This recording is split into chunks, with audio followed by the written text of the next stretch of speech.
Hello everyone, इस video में हम 29 मई के इम्पोर्टेंट न्यूज़ आर्टिकल्स को कवर करेंगे और उसके बाद हम इन न्यूज़ आर्टिकल से रिलेटेड एमसीक्यूज करेंगे। सो एमसीक्यू आपके लिए टेस्ट की फॉर्मेट में होगा। Now let's start. एक और इम्पोर्टेंट बात, यूजुअली कोई भी आर्टिकल अगर डिस्कस किया जाता है तो उसका सोर्स जानबूझकर स्पेसिफाई किया जाता है। कई बार कमेंट्स में आप लोग पूछते हो कि ये जो कंटेंट आप बनाते हो इसका सोर्स क्या है, तो आप देख सकते हो कि हर आर्टिकल के लिए आपको कोई ना कोई सोर्स प्रोवाइड किया जाता है। जैसे इसमें ये लाइव लो का आर्टिकल है, ये आउटलुक का एक आर्टिकल है, मनी कंट्रोल का एक आर्टिकल है। तो आप इस सोर्स पे जाकर इस पर्टिकुलर आर्टिकल के बारे में और पढ़ सकते हो अगर आपको और जानना है तो। हालांकि जितना एग्जाम के लिए ज़रूरी है उतना इस वीडियो में डिटेल में बता दिया जाएगा। Now let's start. सो सबसे पहला जो आर्टिकल है और जो इश्यू है वो है लक्षद्वीप से रिलेटेड। सो लक्षद्वीप में एक एक्ट न्यूज़ में है, PASA। PASA का मतलब है prevention of anti social activities. So recently Lakshadweep administration ने 2 नए रेगुलेशन अनाउंस किए हैं। एक तो ये PASA और दूसरा है LDAR। इसका फुल फॉर्म है Lakshadweep development authority regulation. So recently in 2 नए रेगुलेशन और कानून के कारण लक्षद्वीप में काफी प्रोटेस्ट हो रहे हैं। पहला जो कानून है और पहला जो एक्ट है prevention of anti social activities, इसके तहत जो एडमिनिस्ट्रेशन है वो किसी भी पर्सन को विदाउट पब्लिक डिस्क्लोजर डिटेन कर सकते हैं 1 साल तक के लिए। डिटेन मतलब आपको हिरासत में ले सकते हैं और इसके बारे में पब्लिक डिस्क्लोजर यानी कि पब्लिक में जानकारी नहीं दी जाएगी अगर एडमिनिस्ट्रेशन के हिसाब से आप एंटी सोशल एक्टिविटीज में इन्वॉल्व होते हो। सो इसके खिलाफ जो प्रोटेस्ट है उसका मेन आर्ग्यूमेंट ये है कि इससे कानून का मिसयूज होगा और जो भी एडमिनिस्ट्रेशन के खिलाफ बोलेगा उसको इस प्रोविजन के तहत अंदर किया जा सकता है। सो ये तो पहला हो गया। दूसरा है लक्षद्वीप डेवलपमेंट अथॉरिटी रेगुलेशन, और इस रेगुलेशन के हिसाब से लक्षद्वीप के डेवलपमेंट के लिए जो प्राइवेट प्रॉपर्टी है वहां पर डेवलपमेंट के चांसेस बढ़ाने के लिए आउटसाइडर्स को इनवाइट किया जाएगा और वहां पर चांसेस दिए जाएंगे नए प्रोजेक्ट शुरू करने के। तो जो लोकल कम्युनिटी है उनका आर्ग्यूमेंट है कि इससे जो रियल एस्टेट माफिया है वो हमारी जमीन पर कब्जा कर लेंगे। सो एग्जाम में आपसे सिर्फ दो चीजें पूछ सकता है। एक तो आपसे पूछ सकता है कि LDAR रिसेंटली न्यूज में था, ये किस यूनियन टेरिटरी से रिलेटेड है। दूसरा PASA, और एक क्वेश्चन ये बनता है कि जो लक्षद्वीप है वो किस हाई कोर्ट की जुरिसडिक्शन में है, तो वो है केरला हाई कोर्ट। लक्षद्वीप की अगर ज्योग्राफिकल लोकेशन की बात करें तो ये है लक्षद्वीप, ये है केरला, ये है तमिलनाडु और ये है श्रीलंका, ये है इंडियन ओशन। रिसेंटली लक्षद्वीप एक और चीज के कारण न्यूज में था और ये है KLI प्रोजेक्ट। KLI क्या है? कोच्चि, जो कि केरला में है यानी कि मेनलैंड में है।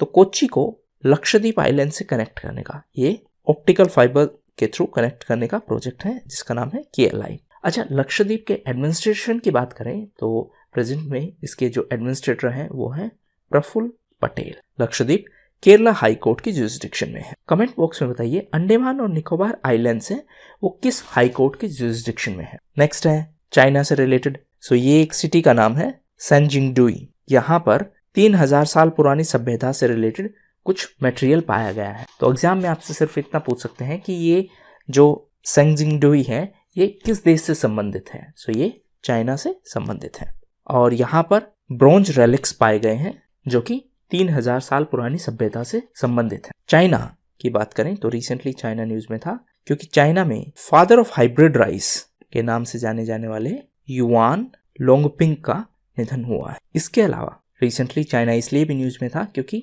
चाइना ने हायांग 2D नाम की एक ओशन ऑब्जर्वेशन सैटेलाइट लॉन्च की है। इसके अलावा चाइना रिसेंटली न्यूज में था तियानमेन 1 के कारण। सो ये चाइना का मार्स मिशन है, मार्स यानी मंगल ग्रह, और रोवर का नाम है झुरोंग। इसके अलावा चाइना रिसेंटली न्यूज में था क्योंकि चाइना दुनिया में पहली कंट्री बना है, वर्ल्ड्स फर्स्ट कंट्री, जिन्होंने सिंथेटिक कैनाबिनोइड्स को बैन किया है। सो आपसे एग्जाम में पूछें कि रिसेंटली कौन सी कंट्री दुनिया में पहली कंट्री बनी है जिन्होंने सिंथेटिक कैनाबिनोइड्स को बैन किया है, तो आंसर होगा चाइना। नेक्स्ट है हरियाणा से रिलेटेड। सो हरियाणा के जो राज्यपाल हैं मिस्टर SN आर्या, उन्होंने recovery of damages to property act को मंजूरी दे दी है। अब ये पूरा प्रोविजन क्या है? कई बार स्टेट में प्रोटेस्ट होते हैं या कुछ भी ऐसा माहौल बनता है तो पब्लिक प्रॉपर्टी को जनरली लोग आग लगा देते हैं या फिर उसको डैमेज कर देते हैं, तोड़फोड़ कर देते हैं, बसों को तोड़फोड़ कर देते हैं। अब इस कानून के तहत जो हरियाणा सरकार है ऐसा करने वाले लोगों की प्रॉपर्टी से ये पैसे वसूल करेगी। यानी कि आपने जो भी सरकार का नुकसान किया है पब्लिक प्रॉपर्टी को डैमेज करके किसी भी रैली में, किसी भी पब्लिक प्रोटेस्ट में या किसी भी ऐसे माहौल में, तो सरकार आपसे ये पैसे वसूल करेगी। इसका बेनिफिट क्या होगा? बेनिफिट ये होगा कि लोग पब्लिक प्रॉपर्टी को थोड़ा सीरियसली लेंगे। अभी क्या होता है कि जैसे ही कोई भी प्रोटेस्ट होता है तो क्योंकि वो पब्लिक प्रॉपर्टी है, पहली बात, दूसरी बात भीड़ एक साथ उसको डैमेज करती है, तो किसी एक पर लायबिलिटी फिक्स करना थोड़ा मुश्किल हो जाता है। तो इसी के कंटेक्स्ट में हरियाणा ने ये नया कानून लाया है। हरियाणा की बात करें तो रिसेंटली हरियाणा संजीवनी परियोजना के कारण भी न्यूज में था। इससे कोविड पेशेंट्स हैं उनको घर पर ही ट्रीट किया जाएगा। इसके अलावा हरियाणा हरिहर पॉलिसी के कारण भी न्यूज में था। हरिहर का फुल फॉर्म क्या है? Homeless abandoned and surrendered children rehabilitation initiative. So simplest term में ये चाइल्ड रिहैब पॉलिसी है। चाइल्ड रिहैब का मतलब क्या है कि जो बच्चे जिनका कोई घर नहीं होता और जो बच्चे बेघर हैं, अनाथ हैं, उनको हरियाणा सरकार रिहैब करेगी, यानी कि उनको प्रॉपर सुविधाएं उपलब्ध करवाई जाएंगी ताकि उनको बेहतर शिक्षा दी जा सके, उनको रहने के लिए जगह दी जा सके। इस पॉलिसी का नाम है हरिहर पॉलिसी। कोविड की बात करें तो रिसेंटली इंडिया ने स्पुतनिक वी वैक्सीन को अप्रूवल दिया था। ये रशिया की वैक्सीन है। इसके अलावा रिसेंटली इंडिया वैक्सीनेशन के मामले में दूसरी कंट्री बना है जिसने 20 करोड़ लोगों को वैक्सीनेट कर दिया है। पहली कंट्री कौन है? पहली कंट्री है यूएसए, दूसरी कंट्री है इंडिया। यूएसए ने 20 करोड़ लोगों को 124 दिन में वैक्सीनेट किया था, जबकि हमने 130 दिन में 20 करोड़ लोगों को वैक्सीनेट किया है। नेक्स्ट है आरबीआई की एनुअल रिपोर्ट से related. First thing first, RBI है reserve bank of India. Usually जो आरबीआई का फाइनेंशियल ईयर है वो जुलाई से जून होता है, यानी कि 2018 के अगर जुलाई में शुरू हुआ 1 जुलाई से, सो ये 30 जून 2019 को खत्म हो जाएगा। लेकिन इस बार आरबीआई ने बिमल जालान कमेटी के रिकमेंडेशंस को मानते हुए अपना जो ईयर है फाइनेंशियल ईयर उसको सरकार के फाइनेंशियल ईयर के हिसाब से शिफ्ट कर लिया। जो सरकारी फाइनेंशियल ईयर है वो है 1 अप्रैल से चालू होकर 31 मार्च तक। इसीलिए जो लास्ट फाइनेंशियल ईयर था आरबीआई का वो सिर्फ 9 मंथ्स का था। 9 मंथ्स का कैसे हुआ? ये 2020 में जुलाई में चालू हुआ 1 जुलाई से, और ये 2021 में 31 मार्च को ही खत्म हो गया, ताकि अब जो नया ईयर बनेगा आरबीआई का वो 1 अप्रैल से चालू हो सके। ये 1 अप्रैल सरकार वाले के साथ मैच करने के लिए। इसीलिए जो आरबीआई ने अभी जो एनुअल रिपोर्ट जारी की है वो सिर्फ 9 महीने के फंक्शंस की है। क्योंकि ये पहली बार ऐसा है कि 9 महीने का, अदरवाइज जनरली जो पूरा फाइनेंशियल ईयर होता है यानी कि 12 महीने की रिपोर्ट जारी की जाती है। अच्छा, इस रिपोर्ट के हिसाब से कुछ इंपॉर्टेंट पॉइंट्स हैं जो कि न्यूज़ में थे। एक तो ये है कि 2019 के बाद में आरबीआई ने 2000 रुपए के नोट नहीं प्रिंट किए हैं, और 2000 के नोट और 500 के नोट ये टोटल करेंसी है। ये आरबीआई की जितनी करेंसी इन सर्कुलेशन है उसका 85.7% है, यानी कि बड़े डिनोमिनेशन है वो 85.7% है टोटल बैंक नोट्स जितने भी सर्कुलेशन में हैं उसका। इसके अलावा इस एनुअल रिपोर्ट के हिसाब से आरबीआई ने यह भी बताया कि बैंक फ्रॉड हैं वो 25% कम हुए हैं। सबसे ज्यादा बैंक फ्रॉड है एसबीआई में, फिर है पीएनबी में। एसबीआई है state bank of India, PNB है पंजाब नेशनल बैंक। इसके अलावा आरबीआई इसलिए भी न्यूज में था क्योंकि उन्होंने रेगुलेटरी रिव्यू अथॉरिटी 2.0 का गठन किया है, और इस रेगुलेटरी रिव्यू अथॉरिटी को असिस्ट करने के लिए एक एडवाइजरी कमेटी भी बनाई है। कमेंट बॉक्स में बताइए इस एडवाइजरी कमेटी के चेयरपर्सन कौन होंगे। इसके अलावा आरबीआई रिसेंटली न्यूज में था क्योंकि ये एनजीएफएस का मेंबर बना है। एनजीएफएस है network for grinning the financial system. RBI के अलावा एशियन डेवलपमेंट बैंक भी इसका मेंबर बना है रिसेंटली एशियन डेवलपमेंट बैंक इसलिए न्यूज में था क्योंकि अशोक लवासा जो कि इलेक्शन कमिश्नर थे इंडिया में, अब वो एशियन डेवलपमेंट बैंक के नए वाइस प्रेसिडेंट नियुक्त किए गए हैं। नेक्स्ट है मायू आइलैंड से रिलेटेड। रिपोर्ट्स के हिसाब से मायू आइलैंड जो कि एक वोल्केनिक आइलैंड है, यहाँ पर यूएई यानी यूनाइटेड अरब एमिरेट्स एक एयरबेस बना रहा है। इसकी ज्योग्राफिकल लोकेशन है वो इंपॉर्टेंट है। सबसे पहले ये है रेड सी, ये है सऊदी अरबिया, ये है यमन, ये है यूएई, कतर, बहरीन, ये पर्शियन गल्फ, कुवैत, इजिप्ट, यहाँ पे है स्वेज कैनाल, और ये जो एरिया है अप्रोक्सीमेटली यहाँ पर है ये मायू आइलैंड, ये है gulf of Aden, Djibouti, Eritrea. अब क्लोजर लुक देखें तो सबसे पहले इस मायू आइलैंड को पेरिम आइलैंड भी बोलते हैं। ये रेड सी है और ये है पेरिम आइलैंड, ये यमन है, ये जिबूती। सो यहाँ पर यूएई एक एयर बेस बना रहा है, जिसके कारण ये न्यूज में था। यूएई की बात करें तो रिसेंटली यूएई ने इजराइल के साथ टाइज हैं वो नॉर्मलाइज कर ली हैं, और इसके लिए अब्राहम अकॉर्ड्स साइन की गई थी। ये यूएसए की सपोर्ट से साइन की गई थी। रिसेंटली इजराइल न्यूज में था आयरन डोम के कारण। इसके अलावा इजराइल न्यूज में था मोसाद के कारण। मोसाद इजराइल की स्पाई एजेंसी है, यानी इंटेलिजेंस एजेंसी है, और रिसेंटली मोसाद के नए चीफ अपॉइंट किए गए हैं डेविड बार्निया। इजराइल के जो प्राइम मिनिस्टर हैं वो है बेंजामिन नेतन्याहू। नेक्स्ट है बन्नी ग्रासलैंड से रिलेटेड।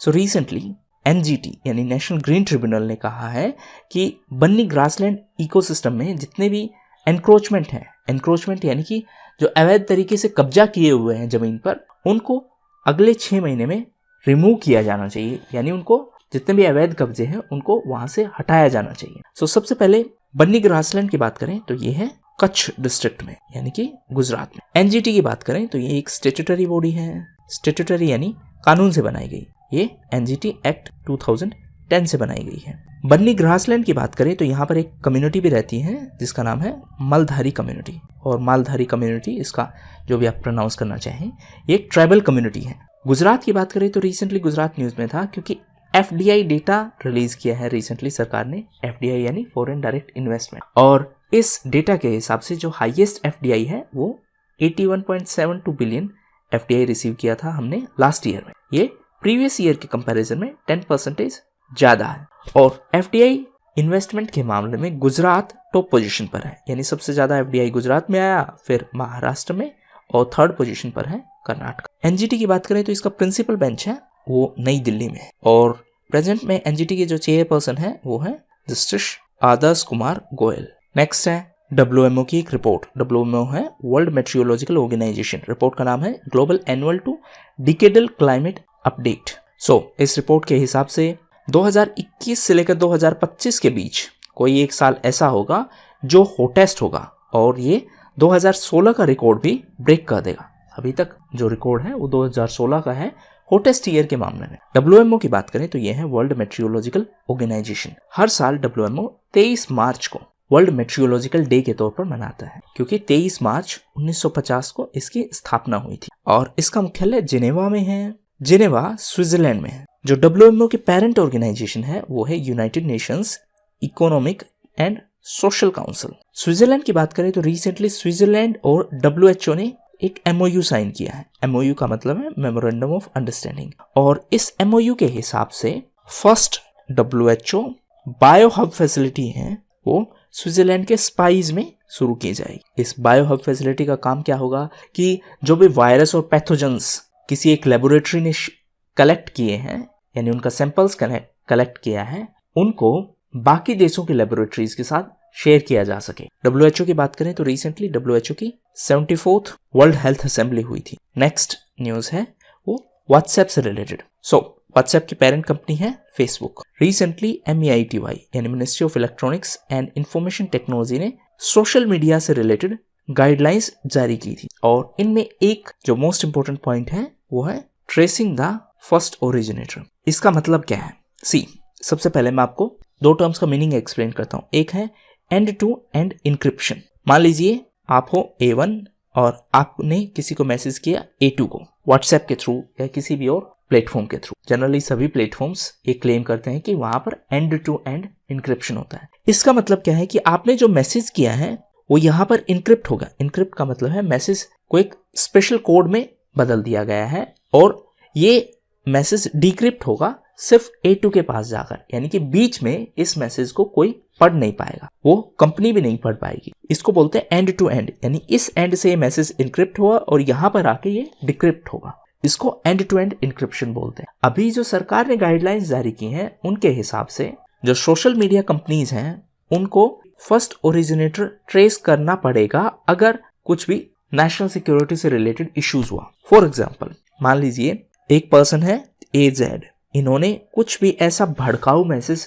शुरू किया और वो बाकी लोगों तक फॉरवर्ड करना चालू कर दिया, जिससे देश में से दंगे की सिचुएशन होगी। अब जैसे ही जो इन्वेस्टिगेटिंग एजेंसीज इस पूरे साइकिल को ट्रेस करना शुरू करेंगी तो वो सोशल मीडिया कंपनी के पास जाएंगी कि ये मैसेज शुरू कहाँ से हुआ, और सोशल मीडिया कंपनी को उस यूजर की डिटेल्स फाइंड करके देनी पड़ेंगी। अब व्हाट्सएप का आर्ग्यूमेंट है कि इससे जो हमारा एंड टू एंड इंक्रिप्शन है वो ब्रेक होगा। सरकार का आर्ग्यूमेंट है कि हम राइट टू प्राइवेसी को रिस्पेक्ट करते हैं, लेकिन नेशनल सिक्योरिटी के मामलों में जहां पर दंगे हो सकते हैं या कोई और क्राइम हो सकता है, वो उन मामलों में हमें सोशल मीडिया कंपनीज की हेल्प चाहिए ताकि क्रिमिनल्स को पकड़ा जा सके। ये पूरा मैटर है। सरकार ने कहा कि आपको ये गाइडलाइंस फॉलो करनी पड़ेंगी। व्हाट्सएप ने कहा कि इससे हमारी पॉलिसीज का वायलेशन होता है और इसीलिए व्हाट्सएप ने दिल्ली हाई कोर्ट को अप्रोच किया है। ये पूरा मैटर था। इसमें एक टर्म है फिंगरप्रिंटिंग। फिंगरप्रिंटिंग का मतलब है कि जो ओरिजिनेटर है किसी भी मैसेज का, जिसने ये मैसेज शुरू किया है, उसको ट्रेस करना, और उसको ट्रेस करने के लिए आपको एंड टू एंड इंक्रिप्शन है उसको ब्रेक करना पड़ेगा, तभी जाकर आप उसको ट्रेस कर पाओ। एक और इंपॉर्टेंट पॉइंट है जो राइट टू प्राइवेसी, उसको सुप्रीम कोर्ट ने फंडामेंटल राइट बोला है। फंडामेंटल राइट जो कॉन्स्टिट्यूशन है उसके पार्ट 3 में स्पेसिफाइड है। टोटल 6 फंडामेंटल राइट्स हैं। राइट टू प्राइवेसी एक फंडामेंटल राइट है सुप्रीम कोर्ट की वर्डिक्ट के हिसाब से, और ये वर्डिक्ट थी Puttaswamy versus union of India. आपसे कई बार एग्जाम में पूछा जा सकता है कि किस वर्डिक्ट में या किस जजमेंट में सुप्रीम कोर्ट ने ये कहा कि राइट टू प्राइवेसी एक फंडामेंटल राइट है। ये थी मोस्ट इंपोर्टेंट न्यूज। एक और इंपॉर्टेंट पॉइंट इसमें रह गया, रिसेंटली ओटीटी प्लेटफॉर्म्स के लिए जो गाइडलाइंस जारी की थी वो थी आईएनबी मिनिस्ट्री ने। इन पर भी काफी इशू हुआ है। आईएनबी मिनिस्ट्री रिसेंटली एक और फेस्टिवल, फिल्म फेस्टिवल के कारण न्यूज में थी, और ये फेस्टिवल है द इक्लिप्स एंड आफ्टर। इसमें उन सीरीज या उन फिल्म्स को शामिल किया गया है जो महिलाओं पर है और महिलाओं के द्वारा ही बनाई गई है। आपसे पूछ सकते हैं the Eclipse and after recently news में था, ये क्या है? ये एक फिल्म फेस्टिवल है जो आईएनबी मिनिस्ट्री ने लॉन्च किया था। आईएनबी का मतलब है इंफॉर्मेशन एंड ब्रॉडकास्टिंग मिनिस्ट्री। अब कुछ न्यूज इवेंट्स। इंटरनेशनल एरी अवार्ड। अब कुछ न्यूज इवेंट्स। फर्स्ट है इंटरनेशनल एनी अवार्ड। ये अवार्ड दिया गया है प्रोफेसर CNR राव को। प्रोफेसर राव को भारत रत्न पुरस्कार से भी सम्मानित किया जा चुका है, और अब उनको एनर्जी के फील्ड में उनके रिसर्च वर्क के कारण ये इंटरनेशनल एनी अवार्ड से सम्मानित किया गया है। नेक्स्ट है international day of action for women's health. ये 28 मई को सेलिब्रेट किया गया। इसके अलावा 28 मई को वर्ल्ड हंगर डे के तौर पर भी मनाया गया। नेक्स्ट है Indian referee in wrestling in Tokyo Olympic. Tokyo Olympics जो कि जापान में होने वाले हैं, वहां पर रेसलिंग के फील्ड में एक इंडियन रेफरी भी होंगे। ये अकेले इंडियन रेफरी होंगे और इनका नाम है अशोक कुमार। यानी इंडिया के साइड से रेसलिंग में referee in Tokyo Olympic games में है अशोक कुमार। ये अकेले इंडियन है, इसलिए एग्जाम पर्सपेक्टिव से इनका नाम जरूरी है। नेक्स्ट है international narcotics control bureau, narcotics control board. ये बोर्ड है, इसका मुख्यालय वियना में, वियना ऑस्ट्रिया में है। और रिसेंटली इस ऑर्गेनाइजेशन के प्रेसिडेंट के तौर पर जगजीत पावड़िया को सेलेक्ट किया गया है। वो एक Indian IRS retired IRS officer है, और वो पहली इंडियन है, फर्स्ट इंडियन है जो इस पोजीशन पर सेलेक्ट की गई है, और वो दूसरी महिला है जो इस बोर्ड की प्रेसिडेंट होगी। हमारे देश में नारकोटिक्स को कंट्रोल करने के लिए है NCB, नारकोटिक्स कंट्रोल ब्यूरो, और ये है MHA केंद्र में, यानी गृह मंत्रालय केंद्र। नेक्स्ट है India's first women flight test engineer in IAF। IAF क्या है? Indian air force. इंडियन एयरफोर्स में फ्लाइट टेस्ट इंजीनियर के तौर पर पहली महिला बनी है, वो है आश्रिता V ओलेटी। नेक्स्ट है IFSCA। रिसेंटली IFSCA ने इन्वेस्टमेंट फंड के लिए एक कमेटी का गठन किया है, और इस कमेटी के हेड होंगे नीलेश शाह। नेक्स्ट है 7 लेसन्स फ्रॉम एवरेस्ट। इस बुक के ऑथर हैं आदित्य गुप्ता। और लास्ट न्यूज है एरिक कार्ल। वो एक फेमस ऑथर थे, और उन्होंने बच्चों के लिए काफी किताबें लिखी थी, और उनमें एक फेमस किताब थी द वेरी हंग्री कैटरपिलर। ये थी most important news events. Thank you.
Thank you and that's all for the day.